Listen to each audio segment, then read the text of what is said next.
As I was thinking about what I might possibly talk about in this monologue, I started thinking about what is it about the energy industry and public power in particular that motivates me and keeps me engaged. It's certainly not an industry that makes for easy dinner party conversation. When I say I work for a consulting company on a team that works on power supply matters, primarily for public power utilities, the conversation usually stops there. But what our industry lacks in its ability to charm acquaintances, I believe it strongly makes up for in one key area where it truly shines, and that is the people. I think we have some of the brightest, most dedicated and passionate people that are truly motivated to solve difficult problems in an industry, although sometimes arcane, is nothing less than absolutely essential to society. To put this in context, recently I was on a conference call where I heard, "I know Thanksgiving is a thing, but this is really our opportunity to get some important work done on this issue." Case in point, these are some very dedicated people. And what I've come to realize is that for me, it's the people and the challenge of how we work together to solve important issues and create opportunities that really inspires me. I think there's a lot of agreement on some of the big challenges facing our industry today. Absolutely essential issues like how do we achieve carbon reduction goals while also maintaining the reliability of the grid? And how do we do this in a cost-effective way? We have a lot of practice in collaborating together in the region. The Public Generating Pool, so this is a little shout out to my past employer, wrote a report that details the many dedicated efforts over the past couple decades to coordinate together in the region on market efforts. And what that report highlights is that while we've made some incremental steps to shared market functions, the Western EAM was stood up in 2014 after all. These successes have been limited overall though, and are not directly a result of a coordinated effort. So where does that leave us? I think our ability to succeed in the energy transition doesn't lie in our ability to solve difficult policy questions or technical solutions. I have all the confidence that we collectively have the talent to solve these problems. I think what it comes down to is at once more simple and inherently more difficult, and that is people. How do we work together to solve these difficult issues and achieve success where we have shared goals, especially now where the stakes are really high and issues like the reliability of our grid are front and center? I wonder, could we achieve more success in devising solutions to shared challenges if we changed our decision-making framework? What might shift if instead of asking ourselves, is this program, policy, proposal in the best interest of my utility?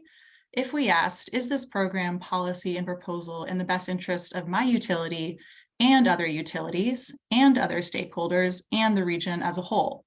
If instead of forming coalitions primarily with like-minded entities, what if we challenged ourselves to seek out unlikely partnerships with folks with very different priorities than our own? And what if instead of seeking to make our own voices heard above all others, we actively looked for opportunities to amplify voices that might not otherwise be heard? If we were to shift our thinking from the I to the collective we, might we be more likely to make decisions that set us up as a public power community and region for more success? I'll end with just a short story. In my household, Friday night is family movie night, TV night. It's our favorite way to ease into the weekend after the long school and work week. Recently, we were watching a National Geographic episode where the theme was unlikely partnerships between animals. The program was set in the Canadian forest where the sharp-shinned hawk is a fearsome predator to many small birds and squirrels and other creatures. And so the chickadee devised a specific song that sounds the alert when the hawk is on the move. But the cool thing is the chickadee's alert song isn't only for other chickadees. It serves as an alert for squirrels and mice too. And while far from a songbird, the squirrel has even learned how to replicate the song. And having done so, it also alerts the chickadees and other small forest creatures when it spots the hawk. Working together, these unlikely partnerships have allowed these small forest creatures to enhance their ability to survive the fearsome predators like the sharp-shinned hawk. With the example of the chickadee and squirrel in mind, I challenge us. What unlikely partnerships might we develop, and could these be the key to unlocking solutions to key challenges facing our industry today? We started in hard times to bring us all into the laughter through thick and through thin, for public power enthusiasts without and within. Roll on, enthusiasts, roll on. Roll on, enthusiasts, roll on. Roll on, enthusiasts, roll on. We're likely recruiting you to come and join on. Roll on, enthusiasts, roll on. We bring in some people way smarter than us. Those in Thanks for pushing play on Public Power Underground. I'm Paul Dockery. I'm Ahlmahz Negash. I'm Dan Catchpole. Joining as this week's celebrity guest star is Lea Fisher. Lea is a senior project manager for GDS Associates, frequently representing the Western Power Agency Group, or WPAG. She is a staple in policy discussions in the Northwest and an expert on CAISO and Markets Plus governance discussions.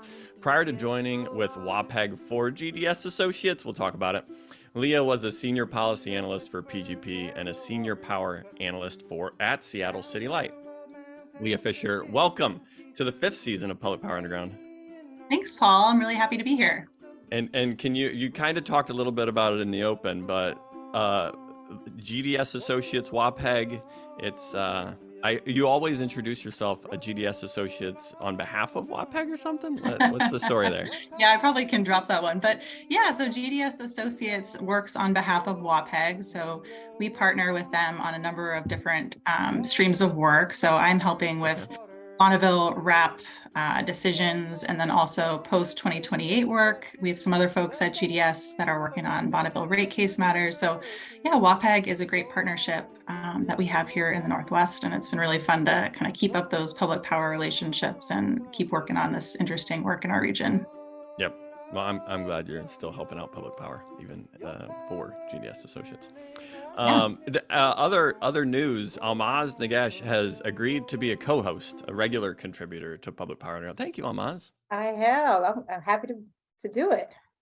Yeah. Are you excited, Dan? It's going to be fun. I'm very excited. Ahlmahz is, I'm very excited. You are a major contribution to this. Yep. First round draft choice. It's like we got our, a great recruiting. I don't know. Free agent signing. It's something in there. Free agent signing? I did a great free agent signing. No, this is going to be great. It was perfect. Yep. Perfect timing. Do you want to talk about, you're on sabbatical from Tacoma Power? I am on sabbatical, yes, for the next year. Looking at, like I said, Lea, I loved your open because that's kind of the focus of what I'm going to be looking at during my sabbatical, is how we can Squirrels and chickadees. look at, well, so not the chickadee, more the public good, making decisions for the greater good, instead of being individualistic for something as important as electricity. Yep. And we're going to get into it more on today's episode. So on today's episode of Public Power Underground, we're approaching some electric utility and electric utility adjacent news from a market expert's angle. We'll talk about RAP participation, the tension and trade-offs on an incremental approach to market evolution in the West, and NERC's winter reliability assessment. Then we're short-circuiting our way through the rest of the topics we didn't get to in a segment we call Short to Ground. And lastly, I'll close out the episode with some personal news. That's foreshadowing. Foreshadowing. Before we get started, a quick word from our presenting sponsor. Public Power Underground is brought to you by the Energy Authority. The Energy Authority is a nonprofit company that specializes in portfolio management and prides itself on leading communities through today's energy transformation. Owned by public power entities, TEA is more than just adjacent. They're as underground as it gets. TEA is on a mission to help clients maximize the value of their assets while meeting their power supply goals. Great mission. By providing expertise in energy trading, advanced analytics, advisory, and renewable solutions, TEA equips public power utilities with access to state-of-the-art resources and technology systems so they can respond competitively in the changing energy markets. With over 60 other public power utilities proudly partnering with TEA to tackle their energy future, it's time for you to consider breaking ground too. Let TEA help you navigate the uncertain future of our industry by visiting TEAinc.org. That's TEAinc.org to learn more today. Okay, our first segment is Public Power Desktop, where we close out some browser tabs of energy and energy adjacent news. You've got the first story, Ahlmahz. Take it away. All right. On October 19th, the Bonneville Power Administration released a draft closeout letter on its proposed decision to participate in the binding phase of the Western Power Pool's Western Resource Adequacy Program, with an expectation that it'll release its final decision in December. It hosted a workshop on November 1st to discuss the proposal and garner input on the first binding period during the transition. And staff is leaning towards electing a later season between summer 2027 and summer 2028, first mandatory binding season after the transition period. The program filed its tariff with the Federal Energy Regulatory Commission on August 31st and subsequently received a letter from the Market Regulator Office asking for more information about how the RAP's real-time component will work with FERC's market-based rate authority mechanism, which federal regulators use to prevent market manipulations. Okay, that was on November 21st. The letter gives Western Power Pool 30 days to address the issues. The Western Power Pool is asking participants to decide on participation by December 16th. And for more coverage on the letter from FERC, you can read Dan Catchpole's coverage in Clearing Up.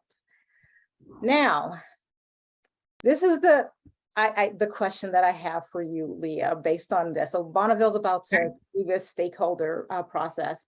And I too have a little bit of a story. So I have a hard time getting to a question before a background story. So about a month ago, so I was at our board meeting, staff were presenting Tacoma Power's case to our board for joining the RAP.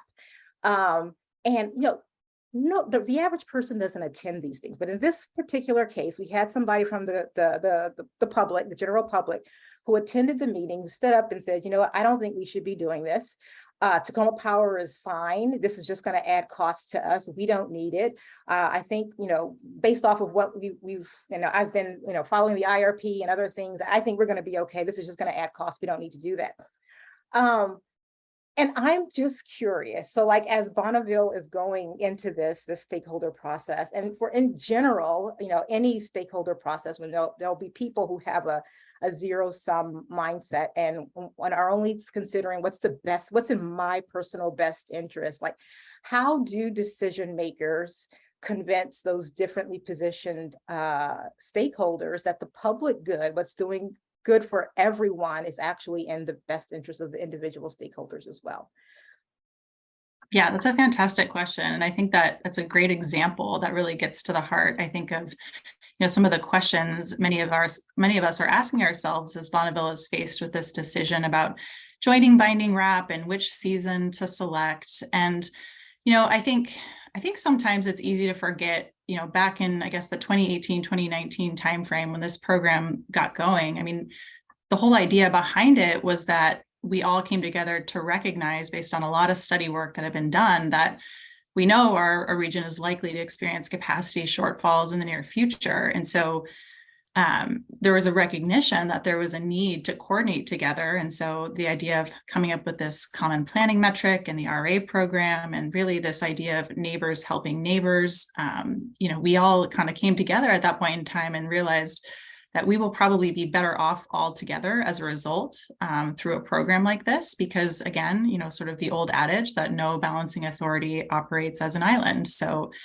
even if me personally, utility A does not see capacity shortfalls in the future, perhaps I have a lot of capacity, I'm good to go, but I will be impacted if others are impacted negatively as a result of not having enough capacity. So I think it's through that sort of lens that we can't forget that not only do we need to make decisions based on, what is in the interest of our individual utility, or for example, Bonneville, what's in the interest of Bonneville and its customers, but I think, the stakes are high here. And we also need to be thinking about what does it mean for the region when we make these decisions. And again, because we don't operate, just in our own utility world, we are all impacted by the decisions that each of us make. So I think it's really important to keep that in mind. And I think, Bonneville is in kind of a tough spot, right? Because they get a lot of information from a lot of stakeholders, kind of across the gamut. You've got some that are more kind of, we see some concerns here and we want you to be conservative and we want you to think about maybe sort of a later binding participation stage.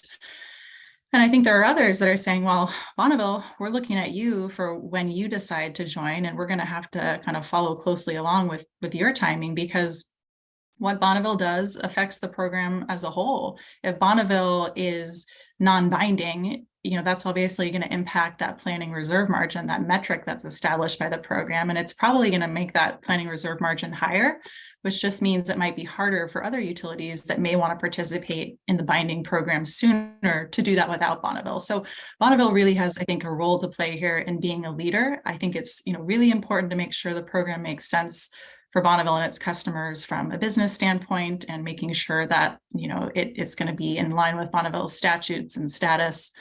But I think it's also important for Bonneville to be considering in its decision making how this impacts other utilities and how it impacts the region. I think we can't lose sight of that. I love it. How much could Bonneville being in or out of it shift the planning reserve margin for other utilities in the region? I know that's so many variables in that, but just I'm curious, like, what's ballpark range? Yeah, I think it's a great question. I haven't seen that quantified, Dan. I'm imagining that probably could be. There probably are some numbers that could be put around that. But I think, just recognizing that Bonneville, of course, has kind of comparatively compared to all the other participants, their load and resources, they're kind of the 800-pound gorilla. So hard to know exactly what that impact would be on the planning reserve margin. But I think, yeah. Can you explain just the directional why Bonneville not participating in it could increase the planning reserve margin, just directionally, conceptually? Yeah. So when you think about the planning reserve margin, right? So that's what we have to plan to as part of this program's metric. And the more participants you have in the program, more likely you're going to have a lower planning reserve margin, right? Because we're all coming together with our resources and our ability to share in those resources, all of those kind of diversity benefits. Yep. You're going to be able to maximize those more. And so you can have a lower planning reserve margin. But if you start, pulling out participants from the program and you have less load and resources, there's going to be a need then to kind of incrementally make that planning reserve margin higher. So you kind of have less to spread around as far as that planning reserve margin goes. So yeah, that's kind of directionally, I think, what we're thinking about when you start thinking about the footprint and what happens if folks start pulling out. And, the question, binding versus non-binding, just because you're a non-binding participant, it doesn't mean that you've pulled out of the program entirely, but the power pool has, made the statement that in the program design, that particular utility as a non-binding utility would no longer be in the modeling of the planning reserve margin. So we do know that, and we do know that would, at least for the time being, when a participant's non-binding, that would be an impact. Yep. I did want to give Dan a little bit of a space to talk a little bit about your coverage around the deficiency letter from FERC to the Western Resource Adequacy Program about their tariff filing. I noticed in your coverage you got some comments from the pool. Any additional coverage there or insights you got from covering that letter that you think would be interesting to share, Dan? Well, actually, I'd love to, not to deflect, but please deflect. I'm going Fine. to. Yeah, go for it. So I'd actually like to throw this question. It's a question I've got for you folks. I know, you guys are all coming from this, the power market side from public power. So might just be, that you guys don't really know given your experience, but so this idea of the market-based rates authority. So just for folks who aren't familiar with it, so that's one way that FERC uses to prevent a market entity from using its size if it's big enough to manipulate market prices. So once it's mitigated for that, or if they determine that the entity is not big enough to, it's not wheeling and dealing in wholesale energy capacity or ancillary services to manipulate market prices, or it's mitigated against the risk of that, they say you can sell, that entity can sell at market-based rates versus cost of service rates.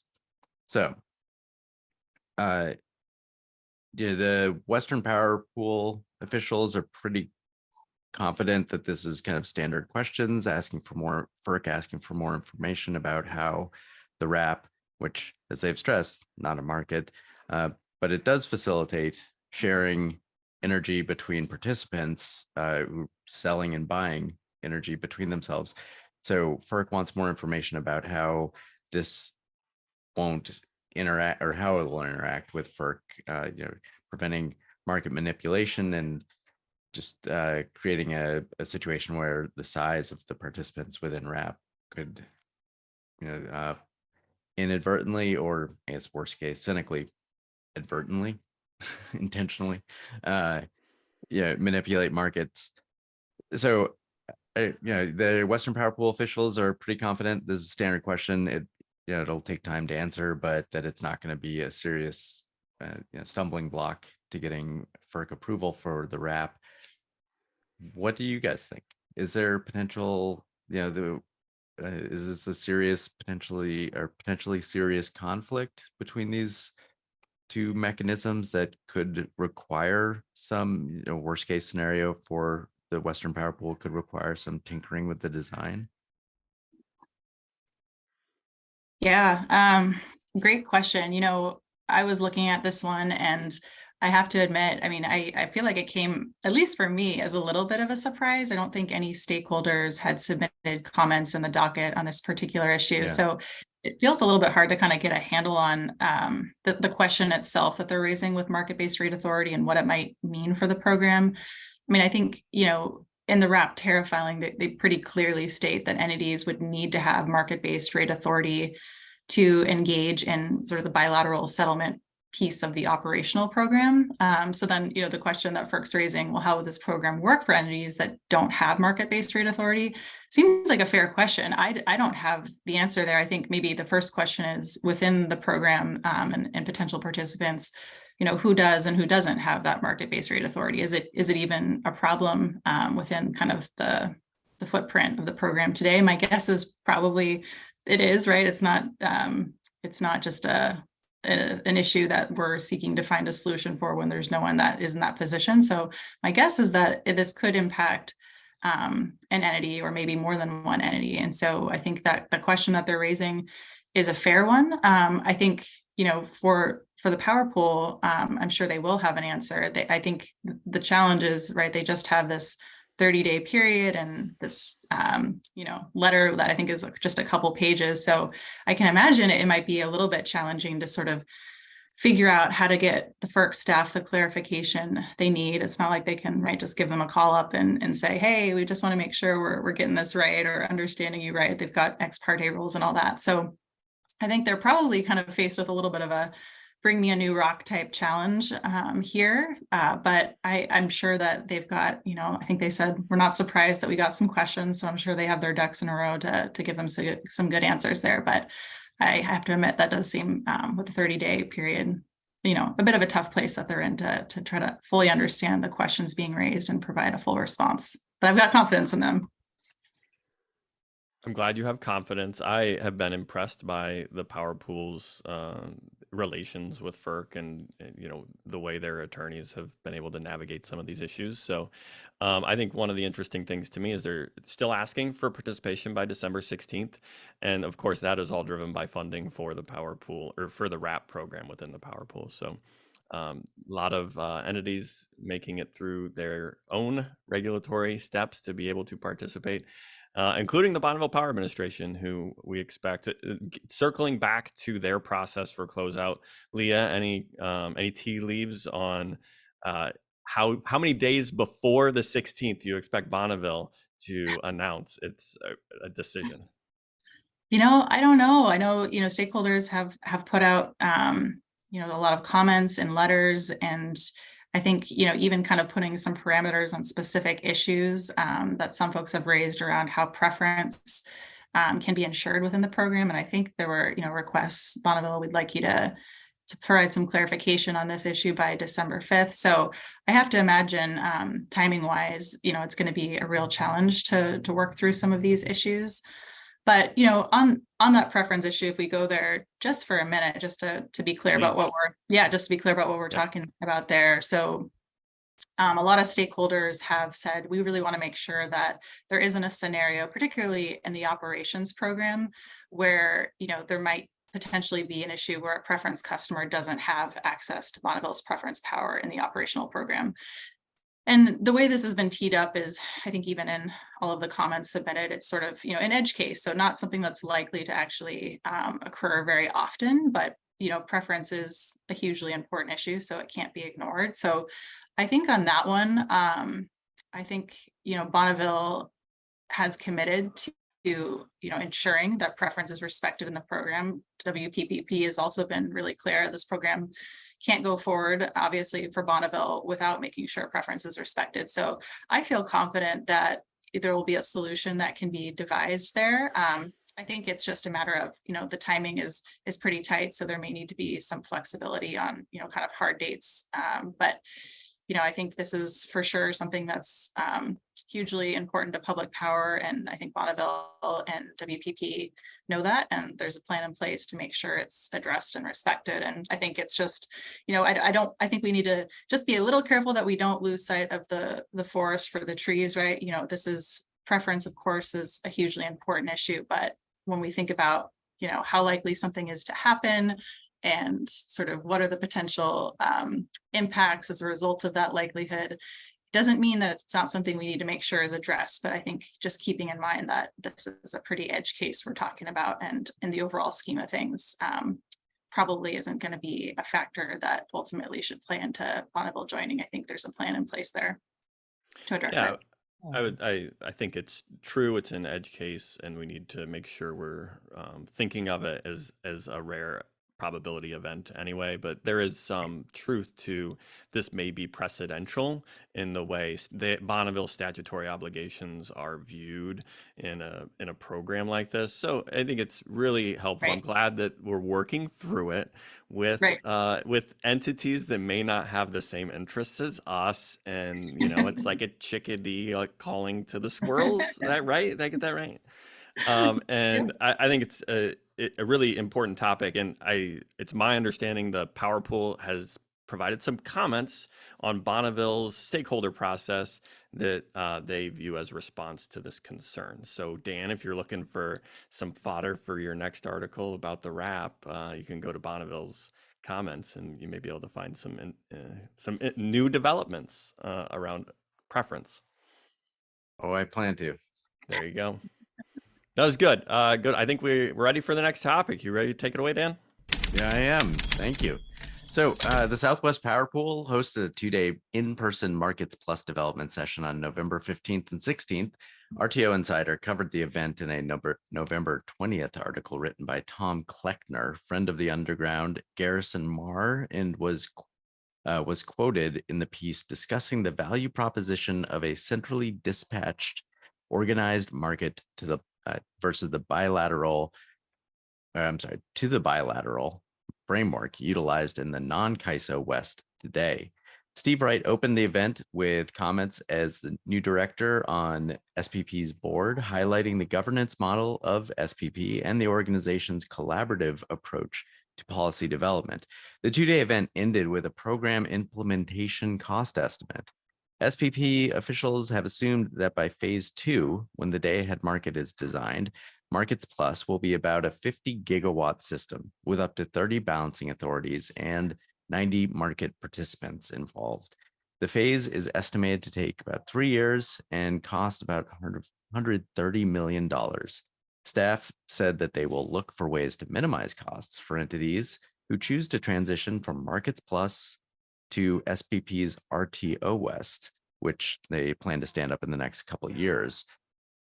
So, Lea, I'm curious if there's anything we can read from in the tea leaves in that SPP staff saying that they're looking to minimize costs for entities who choose to transition from Markets Plus, which is day ahead in real time, to the full-blown RTO West that they hope to expect to stand up in the next few years by 2025.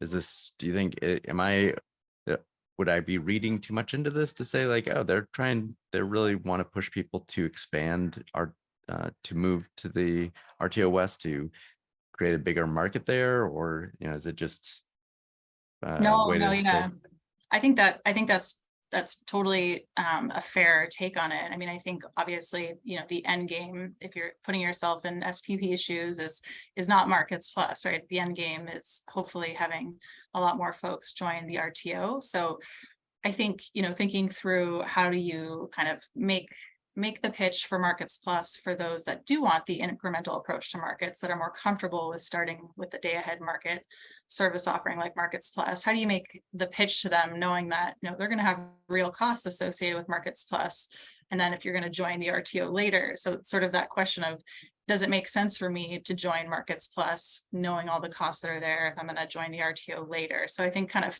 how do you make the sell to the entity that's more comfortable with that incremental approach, knowing that there are real costs for both of these efforts? And I think that $130 million price tag, I wasn't in the room, I wasn't able to join that meeting, but it would have been kind of interesting to hear what reactions that garnered.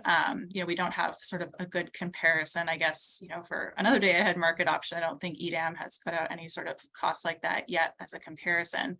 But I think, one of the things that folks have pointed to is the price tag for the RTO West effort. So there's some slides on SPP's website, sort of their stakeholder process on RTO West, where they've quoted a figure that's much lower than that 130 million for Markets Plus. I think it's about $32 million for the RTO West effort. So I think it at first blush, when you kind of see a price tag of about $130 million for Markets Plus and then $32 million for this RTO West effort, I think that can raise some eyebrows, or at least lead to some head scratching.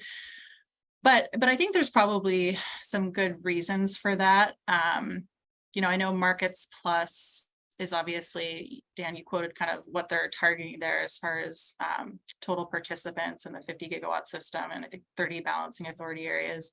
So that's a very sizable effort. And I know RTO West to start is assuming a much smaller amount of total load and participants. So I think they're starting with the 7. So I think kind of as far as scale goes, that might be one reason why the costs for RTO West look a lot smaller compared to Markets Plus. And then also, RTO West is just an expansion of SPP's existing RTO. So it's not a whole cloth effort to stand up a new RTO. Whereas Markets Plus, of course, kind of the tagline for it from the start has been, we're developing something by the West for the West. So we're trying to create a totally new governance structure, a completely new market design. There's no sort of just kind of expanding what's already been created for the SPP RTO. So that's just a couple of thoughts on, if you're kind of doing that cost comparison, what might be driving some of the differences there. So as you mentioned, go ahead, Dan. I just wanted to ask a follow-up question, and I'll just a kind of yes or no thing. So you helped stand up, you were involved with Seattle City Lights entry into the CAISO's energy imbalance market. And, these doing that costs, I forget how much, but cost several $1 million, which, these are huge entities, but it's not insignificant. Did that sunk cost already into the Western EIM? Do you think that'll factor that much in potentially into any organization's decision to join Markets Plus versus CAISO's competing proposal for a day ahead market? Yeah, I think it would have to be pretty marginal, but that's kind of how I've heard it spoke to as well. I don't have a good sense of, how a Seattle or others that are in the EIM are thinking about those sunk costs. I think it's a factor, but I think your kind of instinct that it's probably marginal is the case. I have not heard anyone say that would be a really big factor in a decision there. I think it's a good question to be asking, and there might be, differences on a utility by utility basis. But I think, one thing I have heard is that, all of the upgrades and systems that were required to participate in an EIM, I think there have been folks that have said, some of these we can obviously utilize, it wouldn't all be a sunk cost. There could be some transfer of those capabilities for any other market you might think about joining. So I think there's a little bit of that there. But I'm certainly not, I can't speak to it in any sort of expertise, not being in one of those utilities today, but I think it's a fair question to be asking, and probably certainly is something that other utilities are thinking about. Yeah, specifically like some of the metering upgrades that Bonneville had to perform, projects that they had to do in order to participate in the EIM they'd have to do regardless of the centrally dispatched market they're participating in. And so I suspect some of the settlements infrastructure are the same too. Like you've got people now doing these settlements within an organized market, and some of those are just translatable. You had to invest in it, but now that you've invested in some of that infrastructure, it's transferable. Yes. I have another question, but Ahlmahz, did you have any questions around this topic you wanted to get into? It's not a fair question. Ask But it I'll anyway. throw it out there anyway. I can remember it must have been about 5 or 6 years ago. Somebody at Tacoma made a prediction that it was more likely that SPP would reach out into the West before CAISO came up, before CAISO expanded outside of California, beyond obviously the EIM. I'm just curious, so this was before any markets plus SP. This was just somebody throwing a prediction out there. Moving forward, which one do you think is going to prevail? Ooh, I feel that's not a fair question, and maybe you might get people in trouble. I don't know. If I was smart, I'd probably say I'm not going to do the crystal ball thing, right? And I probably Why not? won't. Nobody listens. It's fine. Yeah, I mean, who really knows? But I think my mind always goes to governance, just because that's where I've spent some time on markets issues in the past couple of years, and I think governance is really essential and important to the way folks in the Northwest are thinking about sort of which market to, hitch their wagon to. I think it's not a challenge that is insurmountable. So when we think about kind of the options today with Markets Plus or EDAM and how governance is situated, sure, SPP, of course, most are going to think they have a leg up, right? They've got an independent board. They have a board that is not appointed by the state. So some of those concerns that we see with the governance for CAISO and thinking about kind of moving beyond the EIM, moving to EDAM, maybe something even beyond ETAM, maybe RTO, I think that governance issue, until there can be legislative change that really allows that board to be not appointed by the California governor, I think until that happens, it's going to be really difficult for CAISO to prevail. I think it depends a little bit, at least for EDAM, it depends a little bit on the entity, right? So I think there are some entities who would be just fine and probably will join EDAM with the governance in the situation it's in now. I think that picture changes when you think about something beyond a day ahead market. I think it becomes hard for many more folks to think about further market expansion without that governance change. So I think maybe to just kind of sum it up, I think it depends a bit on how you're thinking about the governance issue, and each entity is going to have to assess that differently. I think we know for a lot of folks in the Northwest, it's really important that the governance for any market is truly independent. And so you can kind of make your predictions based on, how likely it might be that, California gets that legislative change or not. And I think that'll be probably a pretty big deciding factor going forward. And speaking to that governance change and how comfortable entities would be at the day ahead market step or the next step beyond, we've got some evidence of that with PacifiCorp. They were trying to become a participating transmission owner, I think is the term of art. But they decided at the time that without a change in governance that they couldn't take that step, which is probably the most analogous to a participation in an RTO. So through time, we're figuring out where the line is for some of these organizations. And I think all of them have decided the EIM is on the side of the line that you can go, and where EDAM falls is a good question. I want to talk a little bit about the incremental steps here, because as you mentioned, the RTO West's implementation costs are lower because you're just basically copying an existing framework, and then taking an incremental step to just the day ahead market where you're trying to build one yourself has higher costs, and that to me is a cost of the evolutionary approach or incremental approach. What do you think about that, Lea? How are you thinking through whether it's just more feasible to go in an incremental approach, so we have to bear the cost, or what trade-offs there are?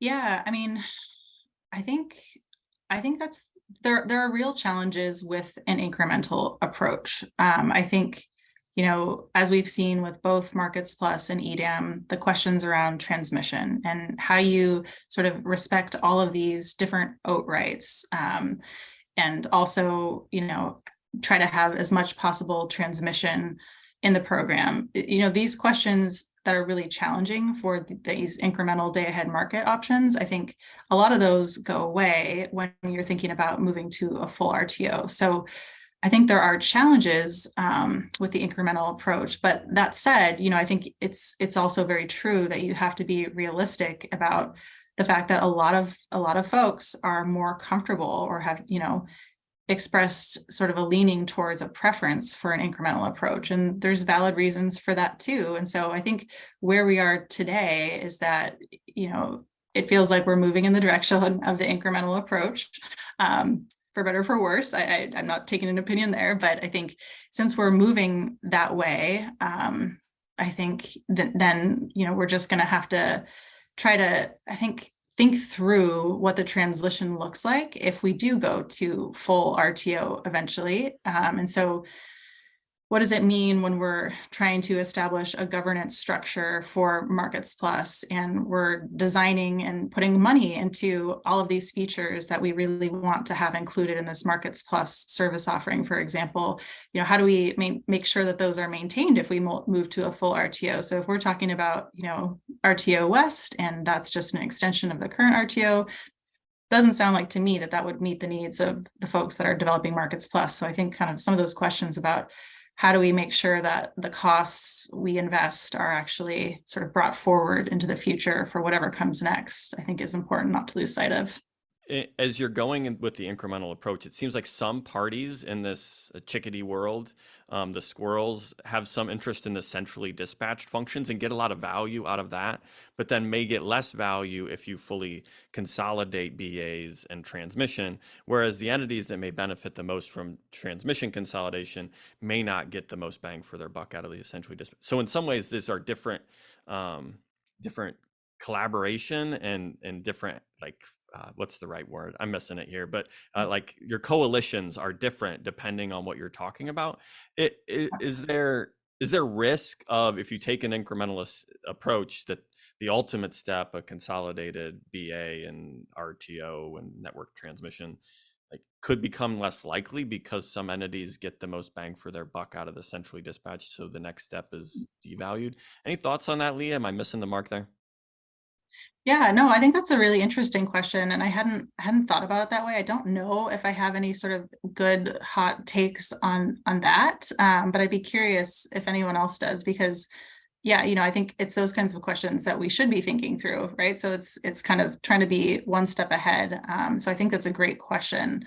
I don't know. Well, first we should probably test my hypothesis on whether there are differently like if some entities within the West will get greater value out of the centrally dispatched functions versus the transmission functions. And where I could go to further elaborate on that is PGP's market retrospective, which has a wonderful table in the appendices that goes through all these elements of an RTO and the elements of how they are disadvantaged or advantaged and the parties that are on what side of it. Lea, did you help with that? It was beautiful. Yes, I did. Yes. So that is a great plug and a great reference tool to look to, and lots of detail in there. So, yep. Okay. Well, we'll investigate that more in the future. Ahlmahz, anything else, or should we go to the next one? Let's move on. So I guess that would be me, right? The North American Electric Reliability Corporation, commonly referred to as NERC, released its 2022-2023 Winter Reliability Assessment on November 17th. The assessment warns of risk of insufficient energy supplies during severe winter weather for a large portion of the North American bulk power system. An infographic provides a helpful visualization of the study results, which highlights in red the reserve margin under extreme conditions. The reserve margin for Texas was the lowest, shown as a mind-boggling -21.4%. In summarizing the assessment, NERC's press release said, high peak demand projects, inadequate generator weatherization, fuel supply risk, and limited natural gas infrastructure are contributing factors to reliability risk. Now, Rory Sweeney covered the assessment for cleaning up, and Robert Walton covered it for utility dive. So just wow. So what are your thoughts, Leah? What are your takeaways? Yeah, I think same. Wow. Yeah, and in looking at those numbers, it's pretty staggering. I think if I was in Texas and, after the winter storm Uri last year and just kind of seeing, where we are today, I think it begs the question of, how are we not in a better position this year than we were last year? And I think it was really kind of fascinating the way the article went through and kind of described, what different steps different RTOs and ISOs have been doing. SVP, lower risk due to added generation, natural gas and wind since last winter. And so in the case of Texas, I mean, they do go through and talk about some of the work that they have done since last year. I think, they talk about enacting some rules to improve generator reliability in cold weather and keeping infrastructure operating in frigid conditions and things like this.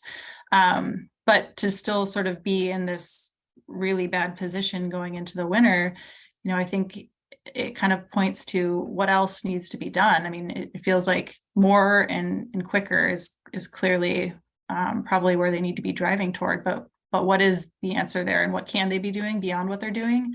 I think that's the key question. And, I think one of the places it's easy to go to is, their position is really challenged because they can't get transfers outside of their region as easily in the case of energy emergencies. So I think, if it were me, I'd be thinking about ways to increase reliability through every lens possible, including trying to enhance coordination. But I think that would obviously be a huge policy call, not something that's going to happen in the near term.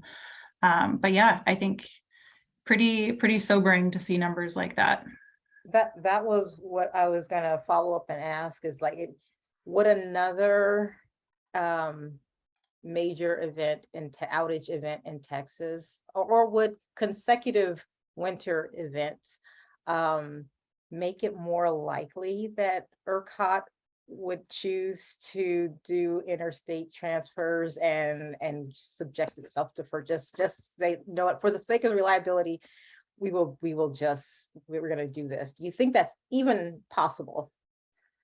Yeah, I don't know kind of politically what the reality is for something like that, but like I said, I think if it were me, I'd be thinking, just given the real repercussions of, loss of life and the just really tragic outcomes from Winter Storm Uri. I mean, you've got to be thinking beyond what you're already doing, and maybe there are other solutions. But I think enhanced coordination, I think keeping with our theme, I think it makes a lot of sense. So I think there's there's obviously questions about, do you keep resources online longer that were slated to close? I think that's something folks are thinking through. But I think, again, that's a bit of a sort of a Band-Aid fix. It's a short-term fix. It's not a long-term solution. So I think they need to be thinking about, what else might they be doing? Because it's whatever it is, it's not clearly enough given the numbers that we're seeing. Yeah, I mean, they seem to be like the closest, at least, or maybe the exception to the idea of your comment earlier about no balancing authority as an island. But ERCOT's really trying to island itself, like despite all the things that have happened. That wasn't a question, just a comment. Yeah.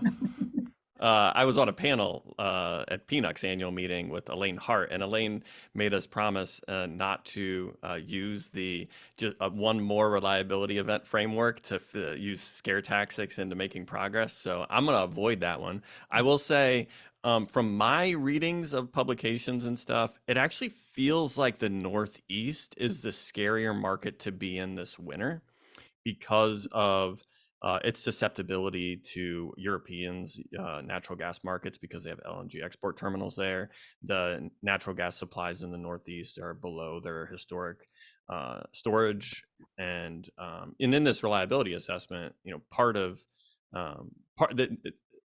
Texas isn't the only one with negative planning reserve margin indicators. We also have some in MISO in the Northeast. So Ahlmahz is a planner, which is your area of expertise. What do you think about when you see these planning reserve margins go negative in some forecast period that's nearer than what you normally plan for, or any takeaways on how we do planning in the future to make sure that we don't end up with near-term shortfalls?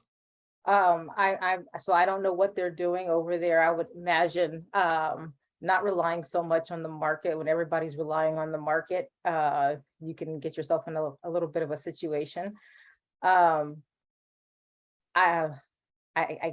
just, when we do our long-term planning at Tacoma, sometimes, when we're doing our many simulations, and we might have a couple of the near-term years that'll show an adequacy issue. Or not so much the near, let's just say between 5 to 10 years out, like not next year. That's near in planning terms. Well, yeah, because it's not the 20-year. We're not talking about towards the end of the 20-year period, but that 5 to 10-year mark. We don't actually get nervous. It's like, depending on how significant it is. Like if we saw something that was negative 20%, yeah, we'd be shaking in our boots. But for something like if it's like a really small event, what Tacoma the route that Tacoma has gone is that usually only happens in like a really extreme simulation when we're looking at extreme weather, and like all the stars align in the worst possible way, that we'll see this adequacy issue. And we start looking at things like demand response, or like small things that we can dial in and dial out, because we're trying to avoid planning for the worst possible situation that isn't the most likely. So I think that's what happens when you don't put, it can happen. That's a great pitch for the Western Resource Adequacy Program, because it's trying to make a programmatic approach to making sure those edge cases, you have a big enough footprint to manage those, and you have a common metric across that big footprint, so those reliability events and edge cases have some more mechanisms to call on. So it circled it all the way back around. It all comes back. Back to the rep. And that's why not to use fear tactics, because we made a pledge not to. Yes. Gosh, so I'm not even going to finish the sentence. We made a pledge. We're not wishing for extreme events anymore. We're going to use enthusiasm. In terms of circling back, was one thing I meant to ask. This is actually a question for Paul. Asked earlier. The gentleman who attended the meeting, the member of the general public that Ahlmahz you mentioned earlier, can we make that person an honorary friend of the underground?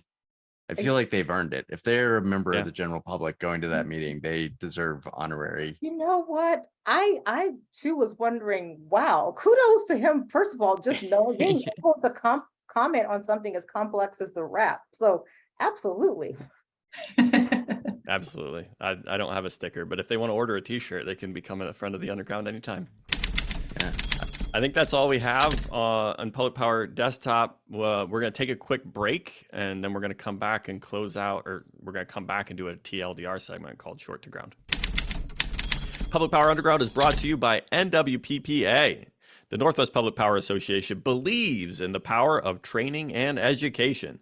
Every year, more than 6,500 public power employees learn and network at our classes, webinars, workshops, and conferences. NWPPA offers more than 250 events, wowzer, to choose from in areas such as leadership, engineering, operations, accounting, and finance, communications, and many more. Sometimes this very podcast, Public Power Underground, is broadcast live from one of our events. We call that being more powerful together. What will you learn this year? Find an event that's right for you at nwppa.org/catalog. That's nwppa.org/catalog. This is Short to Ground, a segment where we blow a fuse covering the news. I'm Paul Dockery. And I'm Lea Fisher. And we're shorting to ground. In a unanimous November 17th decision, the Federal Energy Regulatory Commission gave its final approval to remove 4 dams on the lower Klamath River and begin the process of restoring the river for fish, tribes, and others who have pushed for years for a free-flowing waterway. The final order comes 12 years after PacifiCorp first entered into an agreement to surrender the dams for removal. Casey Mahaffey covered the news in Clearing Up. California Energy Markets' Jason Fordney covered the Joint Federal-State Task Force on Electric Transmission held in conjunction with the annual meeting of the National Association of Regulatory Utility Commissioners in New Orleans on November 15th in his bottom line articles this week. FERC's independent transmission monitor proposal was a topic of discussion during the meeting. FERC Chair Richard Glick was in attendance and noted that the concept received support at its October technical conference on transmission planning and cost allocation. You can check out a recording of the technical conference on YouTube at your leisure. I'll include a link in the show notes. The 290-mile, 500 kV line from Boardman, Oregon to Idaho Power's Hemingway substation called B2H is under review by the Oregon Public Utility Commission OPUC review. The project has been approved by the Oregon Energy Facility Siting Council, FSEC. The Oregon Public Utility Commission is accepting public comment through January 10th, 2023, and commissioners are expected to decide on Idaho Power's petition in the summer of 2023. You can find coverage in Clearing Up by Greg Mason. For friends of the underground who are fascinated by the water-power nexus, a new study released by researchers from Arizona State University identifies and provides detailed information about the source, amount, and ownership of water rights used by coal-fired power plants and coal mines in the Colorado River Basin. The researchers said that the 37 coal-fired power plants and coal mines in the basin have more than 800 industrial water rights, which entitle facility owners to as much as 1.8 million acre-feet of water annually. Linda Daly-Paulson covered the topic for California Energy Markets in the November 18th edition. EPA officially kicked off its power and transmission rate cases by publishing its power rate case, BP24, in the Federal Register on November 18th, and the transmission case, TC24, in the Federal Register on December 2nd. The rate cases are the subject of a settlement BPA reached with customers that would return nearly $350 million to hold average power and transmission rates flat. If approved by FERC, BPA's new rates would be effective October 1st, 2023 through September 30th, 2025. For more coverage, check out Steve Ernst's article in Clearing Up. The Diablo Canyon Power Plant, California's last operating nuclear generating station, can receive up to $1.1 billion in civil nuclear credits under the 2021 infrastructure law, the Department of Energy conditionally determined November 21st. DOE said the conditional award creates a path for keeping the 2,240 megawatt plant open beyond Pacific Gas and Electric's earlier plan to decommission units 1 and 2 in 2024 and 2025, respectively. PG&E filed for the credits on September 2nd, the same day California Governor Gavin Newsom signed into law Senate Bill 846, which opened the door to extending the plant's life by 5 years. Read more coverage by Jim DePeso in the Potomac section of California Energy Markets and Clearing Up. The early September heat wave that hit the West sent wholesale power prices across the region skyrocketing, and market participants and others are now arguing before federal regulators over whether the prices were justified. About a dozen power sellers submitted justification filings to FERC, asking for clearance for sales made during the heat wave above $1,000 per megawatt hour Western Electricity Coordinating Council soft price cap. They argue that energy scarcity and robust market conditions during the event justify the prices. For more on the filings, check out Jason Fordney's coverage in California Energy Markets. Spot market power in the Northwest for delivery today, November 28th, is at $85 per megawatt hour, with Northwest gas at $11.63 per MMBTU, translating to a spark spread of $3.62 and a heat rate of 7,300. Spot power in the Southwest is at $50.50 per megawatt hour, Southern California at $99.72, and Northern California at $112.03. The U.S. Energy Information Administration released their November short-term energy outlook, where they are forecasting natural gas spot prices at the U.S. benchmark Henry Hub will average $6.09 per million British thermal units this winter, the highest real price since winter 2009-2010. Despite lower Henry Hub spot prices since late August, we expect natural gas prices to rise this winter because of seasonal demand for natural gas for space heating, which typically peaks in January and February. We expect prices to also increase as a result of higher LNG exports as the Northern Hemisphere enters winter, and the Freeport LNG terminal, which paused operations in June following a fire, resumes partial operations before the end of the year. This week in NOAA climate forecast, the 6 to 10 day outlook has below normal temperatures across the Northwest, with leaning toward above average precipitation for the Northwest and likely above precipitation for Central California. A new 30-day outlook was issued on November 17th with equal chance above and below average temperatures for much of the West and a leaning toward above average precipitation for the Northwest. The exception being a likely above average temperature for the desert Southwest. The northern part of the West also leans wet and cold in the November 17th issuance of the 90-day outlook, where the southern part of the U.S. leans warm and dry. Lastly, checking Northwest water supply forecasts. October through September flows at the Dalles for water year 2023 are currently forecasted to be 80% of normal, and April to September is at 85%. Day ending elevation at Grand Coulee for November 28th was 1,280 feet.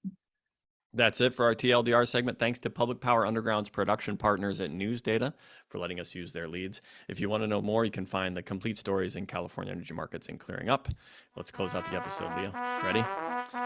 That's short ground. Perfect. No notes. Any commentary you have there, Ahlmahz? Any stories there you want to talk more about? Yeah, no, those were some interesting stories. There was one that the prices that went above $1,000 per megawatt hour. Yes. Yep, it's a soft cap. Anything there, Dan, you wanted to talk more about? Any stories we covered? No, I don't have anything to add. Lea, anything else? We are none of them are interesting enough to talk about. Well, let's go to something non-controversial, right? Dam removal. Oh. No, I just thought that one. So in reading through that article, kind of some interesting facts that I just wasn't aware of. So I read that in the US, 1,951 dams have been demolished. This was, I think, as of February last year. And then there were 57 total in 2021. So that was just, I think, I had not gotten any sort of perspective or had any perspective on, how much dam removal has occurred, since the beginning of time, and then also more recently in 2021. So just really interesting to see those numbers. And obviously, as the largest dam removal in the world, this is big news, and obviously going to be very impactful to fish tribes and many others in the region. So I'm sure it's going to be an important case study on dam removal and how that impacts river and salmon populations. So I think that's certainly big news there. So I just wanted to pause on that one for a minute. Absolutely big news. The weather forecast, having nothing else to talk about, let's talk about the weather. The 6 to 10 day having below average temperatures. Also, in the Northwest, the possibility of, an Arctic blast coming in the next couple days and the end of this week. I've read that Seattle may see temperatures in the single digits. By the time likely that this is published, like Thursday, Friday, you may have single digits up there, Dan. Any comments? Are you ready for cold weather and possibly snow? As ready as we'll ever be. I'm certainly... No. Yeah. I should say, having grown up in New England and taken my driver's license test, like with a thick sheet of ice on the road, I'm ready. Oh my You're God. The city collectively, not so much. Yeah. So are you ready, Ahlmahz? My kids' schools I stay open. am never ready for snow. So I don't have a big old 4-wheel drive anymore, and so I stay my little self home when it snows. Are you all from the Seattle? Lea, are you up there too? Oh my! How Yeah, are you ready? Seattle. Are you ready for Oh snow? gosh. I went to actually the don't store know today this to try to find, those little kid cotton gloves that they always get lost, and somehow we Yes. have 0 of those pairs right now. So no, we're not prepared. We have no gloves for my daughter. Do you have one of those plastic sleds at least? Yes, it might be Okay. like halfway broken, but we do have one sitting by the side of the house. That's all that matters. True. Thanks. I think that'll You can close out always the TL. improvise a sled. There's plenty of things. There's Yeah, plenty of cardboard. You can always just make There you go. a sled out of cardboard. Garbage can tops, those work too. That's it for the TLDR segment. Before we close it out, I wanted to share some personal news. I accepted a position at Seattle City Light working for Siobhan Doherty in the power management group. This will be my last recording as the manager of the power department for Clatskanie PUD. As y'all may have noticed, the folks at Clatskanie PUD are in fact amazing. Early friends of the underground witnessed the fun and collaborative work environment we have here. Aaron, Ian, Brian, and I came up with this whole idea and format because we sincerely enjoyed working with each other. When our team started working remote, we wanted to stay connected and keep the morale up as a department, and wanted to keep our connection to the public power community. I don't know that this show could have come from anywhere else. I think it was a unique moment and place and time, and a lot of that thanks goes to Clatskanie PUD. My affection for Clatskanie PUD goes beyond the podcast, though. Getting hired by Eric Hyacin to be a power analyst for Clatskanie PUD was my introduction to the Northwest power community. And for those of you who know Eric, you know what a great introduction that is. He's a truly brilliant and caring and kind person. Those who I've interacted with recently probably have heard me say this story, but I sincerely believe that my wife and I would have stopped after our first child and not had our second or third child if it were not for the Northwest Public Power community. Our first child was just a terrible sleeper. He only slept in fits and chunks, really for the first 2 years of his life. And the chunks were only when we were holding him and walking him around. And at that time, I was working as a project developer for NextAir Energy, and I had frequent trips. I had to travel to places like Nebraska and Ohio and Idaho and see customers and landowners and do permitting at county permitting commissions. And during those trips, I would call home and I would ask my wife how things were going, and she would honestly say that she hadn't slept since I left. And it was during one of those return trips home from Steel Flats Wind Project in Beatrice, Nebraska, that I found advertisement for the power analyst position at Clatskanie PUD on NWPPA's website. After spending months hunting for jobs from Skamania County PUD to Tacoma, I got the chance to apply for this one, and I can still remember walking around. I don't know if you those have small kids, the bounce when you're a dad, the dad bounce. I was doing the dad bounce in the kitchen when I was checking emails to see if anybody had responded to applications and stuff. Eric gave me a shot, and we moved across the country. I have gotten to grow professionally and personally while here. We've welcomed Cecilia and Kel into our home. I will forever be grateful to Eric, to Mark, to Sarah, and the folks at Clatskanie for letting me be myself. And if you like this podcast, you owe Mark and Sarah and the board gratitude for letting Aaron, Ian, Brian, and I have the space to make this unique and infotaining kind of program. I will always be grateful to Aaron, Ian, Brian, Luigi, Neil, and Brandy for being part of the team here at Clatskanie PUD. That said, this podcast may keep going. Now, I've told people when I met with them over the past weeks when this news was going about that you should always be grateful because every episode may be the last. So be grateful for this. But we do expect that it could at least keep going for a bit longer. And we can talk about that more in the next episode. But I will forever be grateful to Clatskanie PUD. It will always have a special place in my heart. So that's all the news we're covering this week. Wonderful job being a celebrity guest star, Lea. I hope you feel valued and appreciated.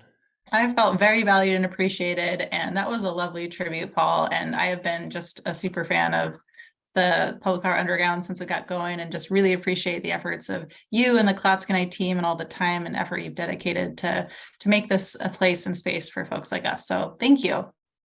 Yes. Ahlmahz, do you feel valued and appreciated? I do. And I value and appreciate you, Paul. Thanks, Ahlmahz. I appreciate that. Dan, I appreciate you, right? I do. And I hope you know that I appreciate you and also what you and the team at Clatskanie PUD created in this, in the Public Power Underground. And as far as I know, unless things have changed, News Data plans to help keep this going at least for a little while. At least for a little while longer. Yeah, I don't want to, I'm not the publisher, so I can't speak for long term, but it's on my calendar There you go. through the rest of the season. So Yeah, I can. The moment, the really reckoning moment for Public Power Underground was when I walked down to Mark's office and be like, "Hey, what do you think about us like putting this on YouTube?"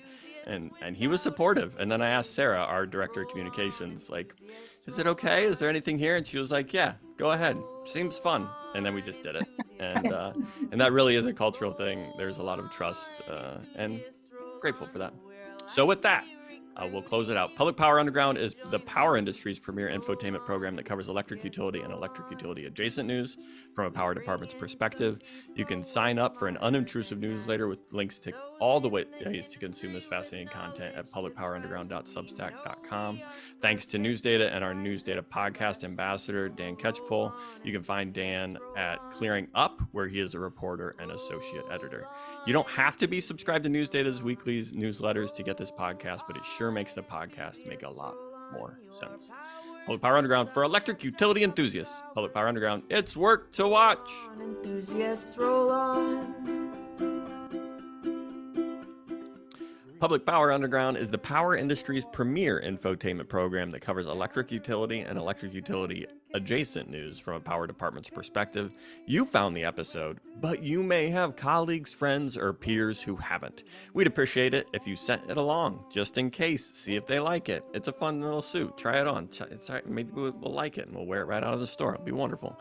You can also sign up for an unintrusive newsletter with links to all the ways to consume this fascinating content at publicpowerunderground.substack.com.